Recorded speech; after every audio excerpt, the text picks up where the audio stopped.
नमस्कार. किडा मराठी RG या आपल्या यूट्यूब चॅनलवर तुमचं मनापासून स्वागत आहे.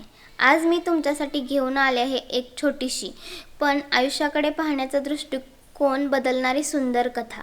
कथेचं नाव आहे फुटका माठ. तुमच्यात एखादी कमतरता आहे म्हणून तुम्हाला कधी असं वाटलं आहे का की आपण इतरांपेक्षा कमी आहोत? जर असं वाटत असेल तर ही कथा शेवटपर्यंत नक्की ऐका. एका छोट्याशा गावात एक शेतकरी राहत होता. दररोज सकाळी तो नदीवर पाणी आणण्यासाठी जायचा.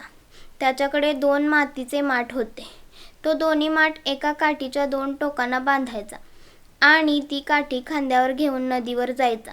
त्या 2 माठापैकी एक माठ अगदी मजबूत होता, पण दुसऱ्या माठाला एका बाजूला छोटीशी भेग होती.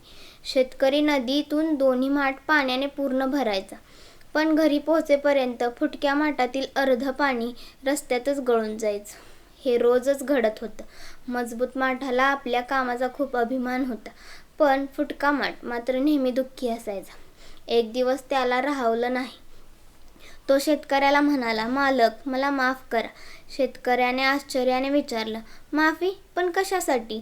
माठ दुःखी आवाजात म्हणाला, "माझ्यात भेग आहे. तुम्ही मला रोज पाण्याने पूर्ण भरता, पण घरी पोहोचेपर्यंत माझं अर्ध पाणी गळून जातं. मी तुमच्या काहीच उपयोगाचा नाही." शेतकरी शांतपणे हसला आणि म्हणाला, "उद्या आपण नदीवर जाऊ, तेव्हा रस्त्याकडे नीट लक्ष दे." दुसऱ्या दिवशी शेतकरी दोन्ही माठ घेऊन नदीवर गेला. परत येताना फुटक्या माठाने रस्त्याकडे नीट पाहिलं आणि तो आश्चर्यचकित झाला. त्याच्या बाजूच्या संपूर्ण रस्त्यावर सुंदर रंगीबेरंगी फुलं उमलली होती, पण मजबूत माठाच्या बाजूला फक्त कोरडी जमीन होती.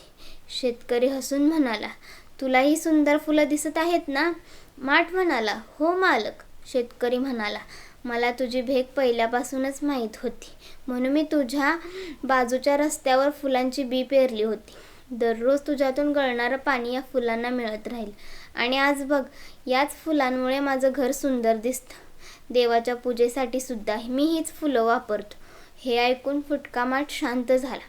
आज पहिल्यांदाच त्याला आपल्या भेगीची लाज वाटत नव्हती. या कथेतून आपल्याला एक सुंदर शिकवण मिळते.